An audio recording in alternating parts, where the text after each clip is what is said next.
gerak tuh. Astagfirullahaladzim. Astagfirullahaladzim. Mbak. Mudah. Astagfirullahaladzim. Ya ampun. Ini orang. Astagfirullahaladzim. Ya ampun, astagfirullahaladzim.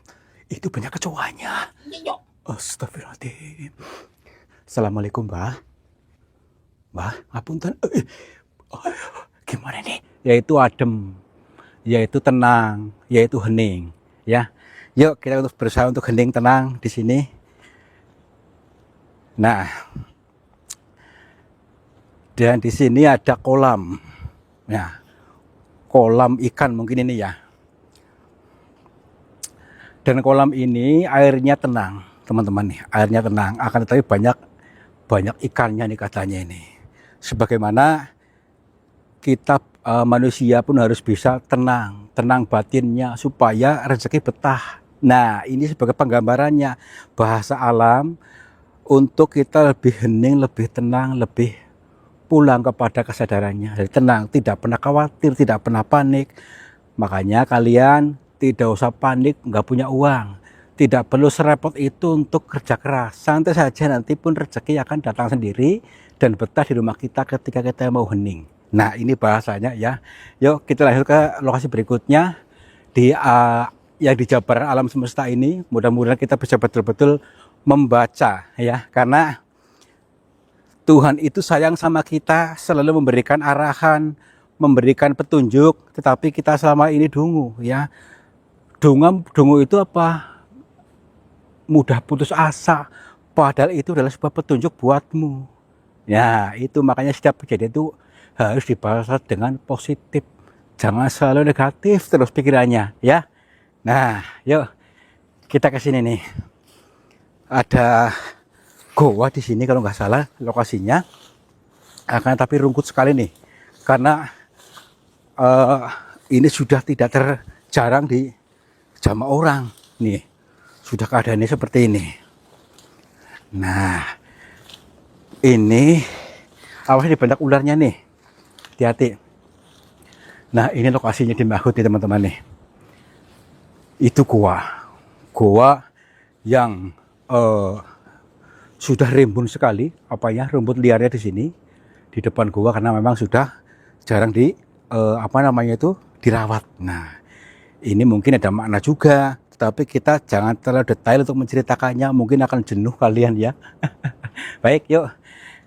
Baik, untuk kita mendekati saja lokasi yang di Mahut. Wow, ini nih teman-teman, ternyata luas juga ini guanya nih. Luasnya guanya luas, terus lagi hening, senyap, terkesan suara nuansa horornya ada ya. Tinggal kita mau menempatkan kesadaran kita di mana, menempatkan horornya, fokus ke horornya ataukah kemana. Tapi kita sebagai orang yang pelaku pejalan, dikir jalan, harus bisa melihat dari berbagai sudut pandang ya.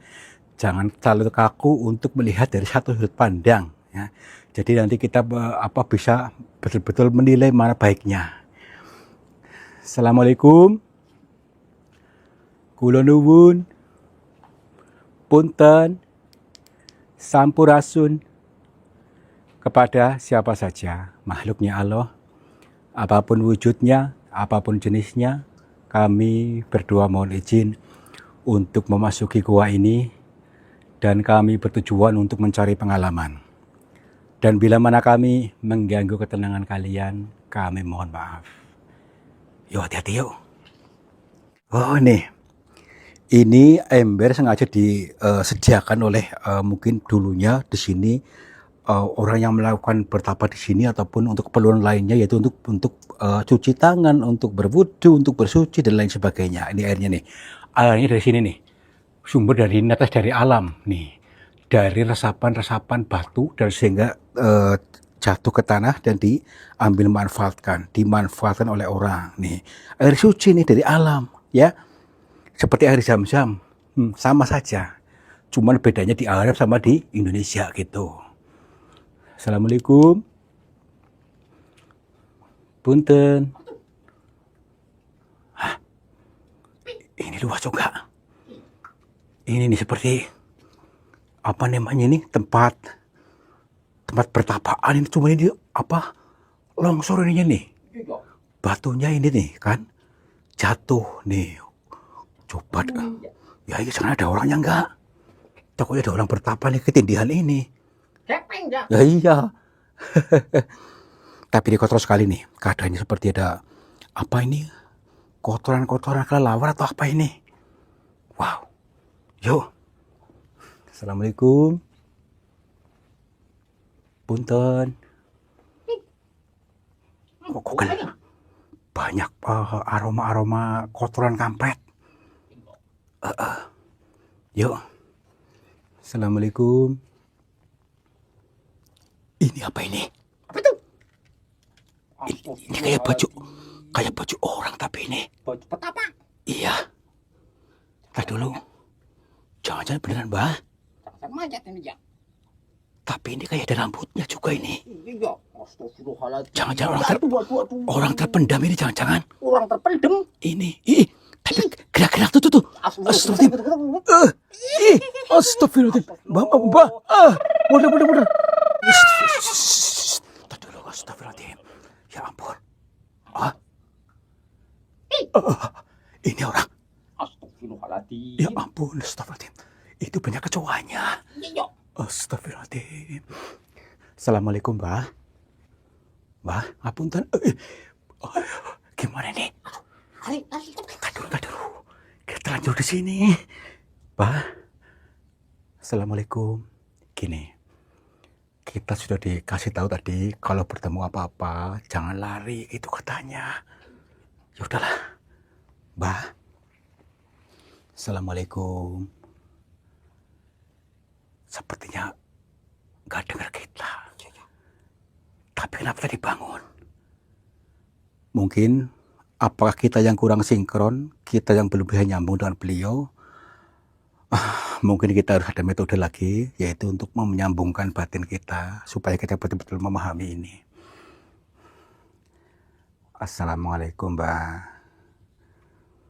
Nyuwun pangapunten bilih kula lepat, Mbah, ganggu panjenengan. Alhamdulillah. Nggih, Mbah, maaf, Mbah. Alhamdulillah, Mbah, nggih, tepangaken kula tarto. Kula saking Cilacap, Mbah. Nggih, alhamdulillah, Mbah. Ngapunten, Mbah, sinten asmanipun? Nggih.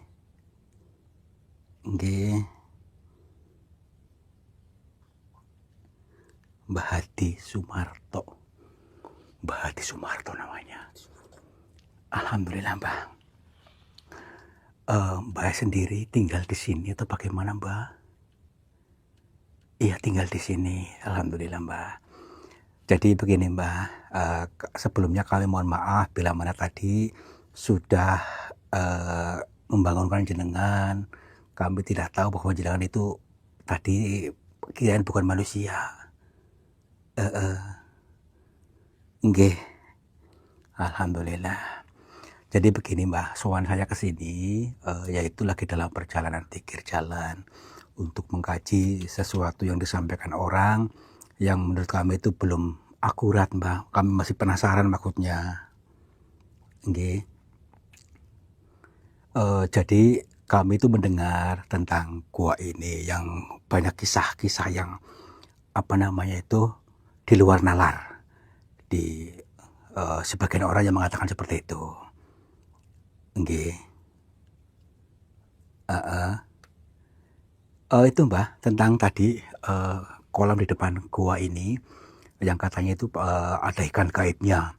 Jadi di masa-masa tertentu itu keluar ikan lele, tapi nggak boleh diambil katanya. Terus di masa-masa yang lain muncul ikan emas, itu banyak ikan emasnya. Dan itu entah muncul dari mana, tapi kenapa juga nggak boleh diambil di situ. Katanya ikan gaib, Mbah. Nggih.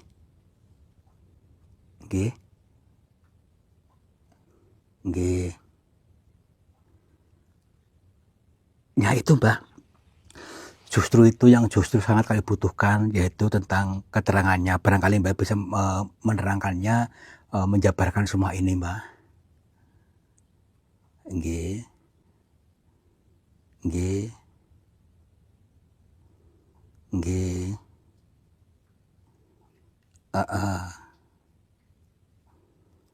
Berarti itu ikan asli memang, Mbak, bukan ikan gaib, Mbak. Nggih. Baik, Mbak. Insya Allah, Mbak, insya Allah bisa kami pahami, Mbak. Jadi begini teman-teman, ternyata dari cerita-cerita orang dan juga kejadian-kejadian yang ada memang adalah sebuah petunjuk juga bila orang-orang yang mau berdamai dengan prosesnya. Arti yang beliau sampaikan tadi tentang keberadaan ikan-ikan di kolam itu memang hampir sama dengan penafsiran kita tadi, yaitu ketika batin kita tenang, mau menenangkan diri, betul-betul rezeki datang dan betah di rumah kita, di kolam itu. Ini penggambaran buat kita janganlah terlalu gembrungsung, janganlah terlalu panik. Untuk mendapatkan sesuatu itu harus dengan syarat kerja keras, tidak seperti itu. Tapi kerja keras dalam batinnya, yaitu tenang, tidak perlu khawatir. Kalau tidak khawatir itu sama halnya mengizinkan rezeki datang. Itu ikan adalah gambaran rezeki.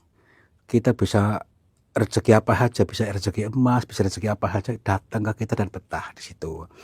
Ketika syaratnya apa? Airnya tenang, batinnya yang tenang. Ya, sama halnya mengizinkan. Itulah proses yang Tuhan berikan kepada kita. Ini wujud kasih sayang Tuhan supaya kita berpikir ternyata rezeki tidak harus dengan kerja keras, tetapi selama ini yang kita terima dari masyarakat, kita konsumsi adalah dengan syarat harus kerja keras.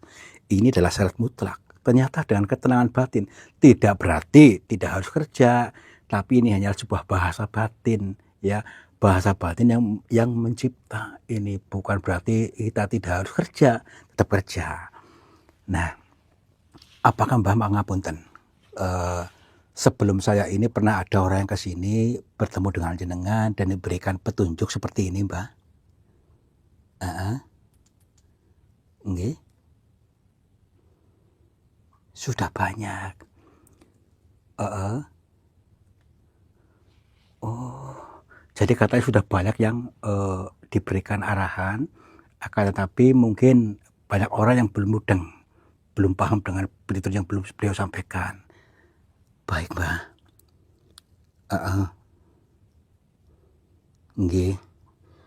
Berarti ini betul-betul memang semua ini adalah petunjuk buat semuanya, Mbak. Tapi kayak banyak orang gagal paham, Mbak. Nggih. Nggih, Mbak. Makanya katanya itu banyak penghuni nerakanya karena mereka tidak mau berdamai dengan proses, mengikuti proses, mudah putus asa sehingga tidak pernah mengalami surga, tidak pernah mengalami kebahagiaan hidup karena selalu tidak mau berdamai dengan proses yang sedang dijalankan, gitu maksudnya. Baik, Mbak. Nggih. Nggih, Mbah. Oh, nggih, ngapunten. Nggih. Kita nggak boleh lama-lama katanya, karena ini waktunya hanya sebentar untuk menyambut kita. Nggih. Alhamdulillah, Mbah, kula matur nuwun sanget, panjenengan sampun kersa nyambut kula lan kula piyambak lan sekonco. Nyuwun pangapunten bilih tadi angganggo kula, tindak tanduk kula ingkang kula mranani, kula nyuwun pangapunten. Pindah malih matur nuwun sanget. Njenengan sampun maringi pituduh dumateng kula sakonco nggih. Astaga, Mbah. Nggih pun kula pamit rumiyin, Mbah. Nggih, assalamualaikum. Rahayu. Luar biasa ini. Jadi kita bisa mengambil ilmunya saja dari pitutur beliau buat arahan kita supaya apa? Kita jangan mudah putus asa. Ini adalah wujud kasih sayang Tuhan dengan melalui prosesnya, ya. Maksudnya kita harus berdamai dengan prosesnya dan kita tenangkan batinnya, maka rezeki akan betah kepada kita justru berdatangan membawa teman-temannya. Itu maksudnya. Yuk, Alhamdulillah, Ya, luar biasa. masuk lagi nih ya. Ya iya, tinggal di situ tidurnya. Astagfirullahaladzim. Hmm. Alhamdulillah. Apakah kalimat-kalimat tadi dan kejadian-kejadian tadi bisa dibaca dengan baik oleh hatimu? Bisa diterima? Mudah-mudahan kalian bisa menerimanya. Karena kalau kita batinnya tidak tenang, tidak akan pernah bisa menerima. Makanya login dulu ya. Gini teman-teman, ternyata di balik semua kejadian yang ada tentang adanya ikan dan kolam di situ yang banyak ikan-ikan gaib di situ, itu mengandung sebuah makna petunjuk buat kita untuk kita selalu bertenang, kembali ke alamiahnya, yaitu tenang. Ketika kita tenang, justru ikan-ikan akan datang, rezeki akan datang dan betah di dalam diri kita, dan selalu akan membawa teman-temannya, dan kita akan berbahagia, berkecukupan. Nah itu teman-teman, kalau kita mau memahaminya. Dan semua kejadian ini adalah jembatan. Janganlah kita berputus asa, mudah putus asa ketika sedang diproses oleh Tuhan dari berbagai kejadian yang ada. Apakah bisa paham juga? Terima kasih sudah menonton, mudah-mudahan kalian paham, mengerti, dan kalian akan menjadi orang-orang sukses, orang-orang makmur, berkelimpahan, sehat selalu, disukai banyak orang, dan terkabul semua keinginannya. Mudah-mudahan bermanfaat. Wabillahi taufiq wal hidayah. Wassalamualaikum warahmatullahi wabarakatuh. Salam makmur, jibar-jibur.